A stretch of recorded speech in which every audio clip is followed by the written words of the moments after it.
like previously said, don't have anything attached to yourself and leave things behind. But were there certain experiences or some activities that you weren't attached but would really like to do again, and sometime if you get a chance you would really take it? I don't know, like I cannot predict the future. It's never know what's going to happen in the future. So right now I'm thinking about the climate change and working for it. But I think so. Also, it's very important to explore again and again. So I don't know. Maybe I will travel and do some Gandhi Peace March in some other countries. So to inspire some young people. So I never know. Like right now. So, but I don't know. I cannot predict myself also. So I will not talk about that though. As you said, you would love other people to do this and you would like to motivate them, but like you were given the opportunity and you didn't just go all by yourself, like yeah, you decided today and you just left. Do you think it is safe for them? Like, were there any dangerous or life threatening situations that you got yourself into where you were fearing for your life, and is it all just good experience or you can also have some bad ones? Also, early stage of my journey when I was staying in America, I was in a tent because most of the night I stay in a tent, and I was in a small forest. So there was one big deer, and it has big horns. So I was sleeping in the middle of night. It was like 25th of December 2017. I was in a tent, and this big deer, he smelled some food in my tent, so he was trying to dig it out. So that was the first time I got afraid.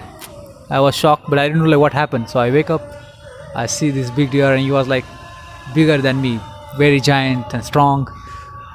So I used my flashlight, and then he ran away. But that was the first time. But in different part of the world, like in Guatemala, Honduras, I was not so safe. I can sense the insecurity there. Like the things was not that much safer. So there was a little bit insecurity.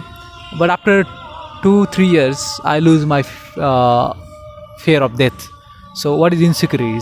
Insecurity is all about like losing something, losing family, losing economy, losing life. So this kind of insecurity we have. So I think so at some point I lose that.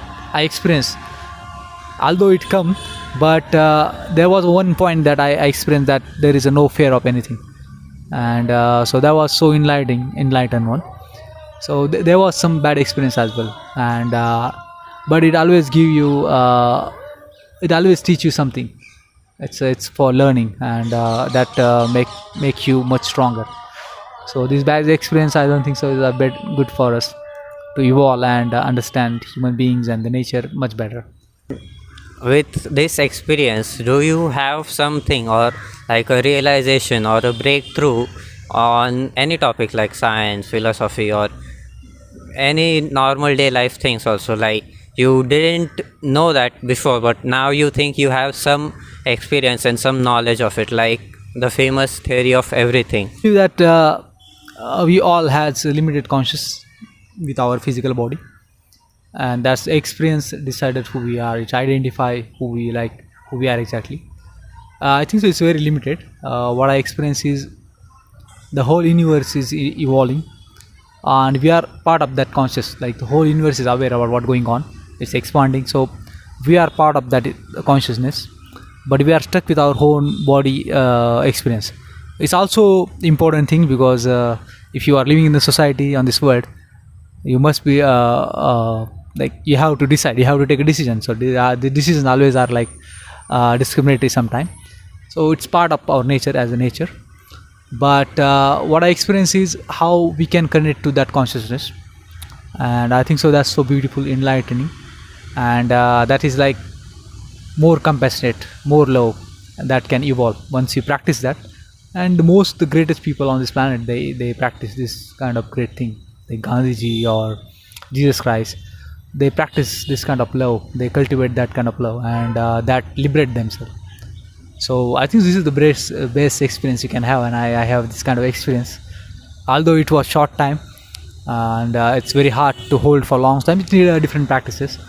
I think so. Science can help us a lot in this kind of practices, and I believe that it can take us toward the truth. The science can take, because each and individual has a subjective experience, and they may be true, they can be wrong, so it can be anything. So the subjective experience took us very good state of human society, but for future things, I don't think so. We can go for that. It can be harmful for society. So I think scientific discovery and technology can help us to become aware who we are, and to strive for truth for the future. So that can essentially liberate us. What have you decided on your future? Like, are you going to settle down, have a family, or just have a job, or just continue your journey? Yeah, there was a question for like I was having from the starting point to now, but after COVID time, while talking with my friend, I realized there is one thing, that because I'm a vegan right now and I practice vegetarian. When I start my journey, I was a non-vegetarian. After walking in Japan, that was one of the enlightening experience that I can feel that we are one. We are not a separate, the animal, plant, everything. So how we can be more non-violent against the animals. So that was the first practice to become a vegetarian. And then in Peru and then South Africa, 4 months I was a vegan. So I think this is one of the beautiful thing about human being, that we are a moral human being, and we think for others. So the vegan and vegetarian, I think so, that can help us, that can help the environment and the animals. So now I'm planning to do seaweed farming, which we are in the ocean. There are the different kind of algae, and that algae are very powerful source of proteins and vitamins. In Japan, I eat those nuris. They do sushi. So on the top of sushi, they wrap with seaweed. So this is, I think, one of the future food for human beings, and it can nourish us.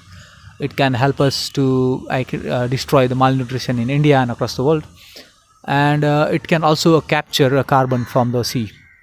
So because 40% carbon dioxide that we emit, it grow inside the sea water. So it is damaging the ecosystem of the oceans. So we can capture that carbon from the oceans, and that can help us to tackle with the climate change. Also at the same time, it can provide us sustainable jobs, millions of jobs. So it's like one thing with the three benefits, that's with the human being, with the good food, sustainable jobs, and climate change. So this is my future plan. Soon I will start this kind of programs in India, and do in massive scale, and that's the future plan. Like for short term goal, for next 10 years, this is my mission is to provide a free food to humanity. It will take time, but I think so it's possible. That sea has a great potential, as land resources are only very few. We have very few land. We have a lot of houses and factories and the roads, and so we occupy most of the land on this planet. So we cannot grow a lot of trees. To capture a lot of carbon, we need a lot of land that we don't have. But we have 70% seawater, so this is a great potential, and I think so it can transform the human civilization. Thank you. So that you have the experience of traveling over 40,000 kilometers, and your newfound other senses, like some might say you have awakened the third eye or the sixth sense. With that, what would you like to tell the youth of the world, like, but especially the Indian youth? What should they do with their life, and how should living be for them? I think the first thing I want to tell to the young people, that understand who we are. I think this is one of the primary things that we should do. A second thing, how we can build a tolerant, peaceful society. And the third message I want to give, that how we can tackle the climate change problem. That is one of the biggest threat to humanity and this whole planet. So how we can tackle that? So I think so there is a great opportunity in science and technology. There is a possibility that we can tackle this problem. It's not it's created by human being, and I think so human beings are in a great state that we can stop this climate change, and stop the violence against the nature and animal. So I think this is a very important message. And be passionate about things. Don't get inspired by money. That's normally happen here, what I see the youth here. But the passion, I think, is a very, very important thing that take you infinite spaces and create different life choices for everyone. Life choices, I think, is one of the beautiful things that I don't see in India, because our social system and political system, economic system is so, I don't know how to say that, but it's not that liberal one. So how we can create different life choices for everyone? So I think so. This is my small message to you. I would like to thank you for taking out time and coming to our channel and giving us this interview and sharing all your knowledge with us. We hope we see you again, and I wish that God may indeed make all your wishes and goals for the future come true. Thank you. Thank you. Yeah.